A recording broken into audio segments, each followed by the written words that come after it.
ಇಷ್ಟು ದೊಡ್ಡ ಉದ್ಯಮಿಗೆ IT ವಿಚಾರ ಒಂದು ದೊಡ್ಡ ವಿಚಾರ ಆಗಿತ್ತು ಅನ್ನೋದೇ ಪ್ರಶ್ನೆ. ಯಾಕಂದ್ರೆ IT ಅವರು ಹೆಚ್ಚಂದ್ರೆ ಏನು ಪ್ರಶ್ನೆಗಳನ್ನು ಕೇಳಬಹುದಾಗಿತ್ತು. ಆ ಡೀಟೇಲ್ಸ್ ಕೊಡ್ತೀವಿ ನಿಮಗೆ ಏನಕ್ಕೆ ನಾವು ಹಂಗೆ ಹೇಳಿದ್ವಿ ಅಂತ. ಕಾನ್ಫಿಡೆನ್ಸ್ ಗ್ರೂಪ್ ಉದ್ಯಮಿ ಬಳಸ್ತಾ ಇದ್ದಂತಹ ಮೊಬೈಲ್ ಅನ್ನ ಪೊಲೀಸರು ಕಾನ್ಫಿಸ್ಕೇಟ್ ಮಾಡಿದ್ದಾರೆ, ವಶಕ್ಕೆ ಪಡೆದಿದ್ದಾರೆ. ಮೊಬೈಲ್ನಲ್ಲಿರುವಂತಹ ಮಾಹಿತಿಯನ್ನು ಹೊರತೆಗೆಯೋದಕ್ಕೆ CIDಗೆ ಅದನ್ನು ಕಳಿಸ್ಕೊಟ್ಟಿದ್ದಾರೆ. ಮೊಬೈಲ್ನಲ್ಲಿ ಯಾರಿಗಾದರೂ ಮೆಸೇಜ್ ಕಳಿಸಿದ್ರಾ ಅಥವಾ ಇವರಿಗೆ ಯಾರ್ದಾದ್ರೂ ಮೆಸೇಜ್ ಬಂದಿತ್ತಾ, ಮೊಬೈಲ್ನಲ್ಲಿ ಡೆತ್ ನೋಟ್ ಇದೆಯಾ ಅಂತ, ಯಾರಿಗಾದ್ರೂ ನನಗೆ ಟಾರ್ಚರ್ ಆಗ್ತಾ ಇದೆ, I will end my life ಅಂತ ಯಾರಿಗಾದ್ರೂ ಮೆಸೇಜ್ಗಳನ್ನು ಕಳಿಸಿದ್ರಾ ಅಂತೆಲ್ಲ ಈಗ ಚೆಕ್ ಮಾಡೋದಕ್ಕಿದ್ದಾರೆ.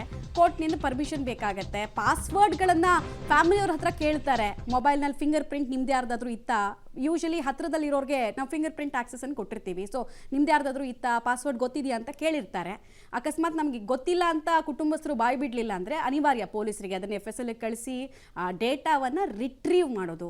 ಕೊನೆಯ ಸಂದರ್ಭದಲ್ಲಿ ಯಾರ ಜೊತೆ ಕಾಂಟ್ಯಾಕ್ಟಲ್ಲಿ ಇದ್ರು ಅನ್ನೋದು ಗೊತ್ತಾಗುತ್ತೆ.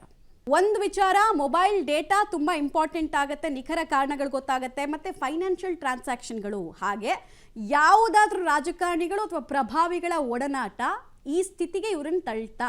ಇದು ಜಸ್ಟ್ ಒಂದು ಅನುಮಾನ ಅಷ್ಟೇ. ಯಾಕಂದರೆ ದೊಡ್ಡ ಉದ್ಯಮಿ, ದೊಡ್ಡವ್ರ ನೆಟ್ವರ್ಕ್ ಇರುತ್ತೆ. ಡೀಟೇಲ್ಸ್ ಕೊಡ್ತಾರೆ. ನರಸಿಂಹಮೂರ್ತಿ, ಮೊಬೈಲ್ ಡೇಟಾ ರಿಟ್ರೀವ್ ಮಾಡೋದಕ್ಕೆ ಪೊಲೀಸರಿಗೆ ಯಾವೆಲ್ಲ ದಾರಿಗಳಿದ್ದಾವೆ? ಮೊಬೈಲ್ ಪಾಸ್ವರ್ಡ್ ಗುಟ್ಟು ಗೊತ್ತಾಗಿದೆಯಾ? ಮಮತಾ, ನಿನ್ನೆ ಅವರ ಕೊಠಡಿಯಲ್ಲಿ ಸಿಕ್ಕಂತಹ ಆ ಒಂದು ಆಫೀಸ್ನ ಅವರ ಕೊಠಡಿಯಲ್ಲಿ ಸಿಕ್ಕಂತಹ ಮೊಬೈಲ್ಗಳನ್ನ ಪೊಲೀಸರು ನಿನ್ನೆಯೇ ವಶಕ್ಕೆ ಪಡೆಯುವ ಕೆಲಸವನ್ನು, ಸೀಸ್ ಮಾಡುವ ಕೆಲಸವನ್ನು ಮಾಡಿದರು.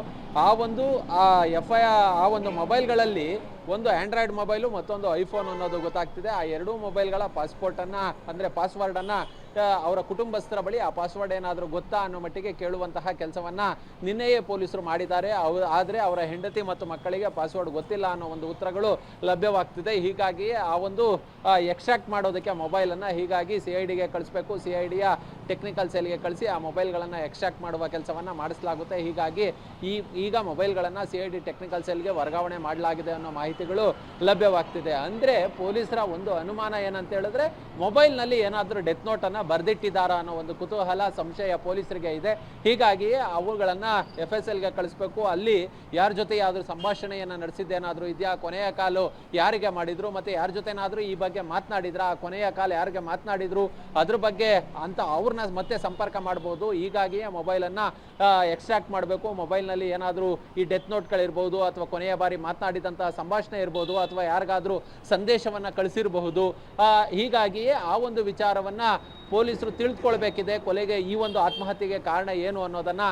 ಹೀಗಾಗಿ ಈಗ ಮೊಬೈಲನ್ನು CIDಗೆ ರವಾನೆ ಮಾಡಿದ್ದಾರೆ ಅನ್ನೋ ಮಾಹಿತಿಗಳು ಲಭ್ಯವಾಗ್ತಿದೆ. ಮಮತಾ, ರೈಟ್, ಧನ್ಯವಾದ ನರಸಿಂಹಮೂರ್ತಿ ತಮ್ಮೆಲ್ಲ ಮಾಹಿತಿಗಾಗಿ.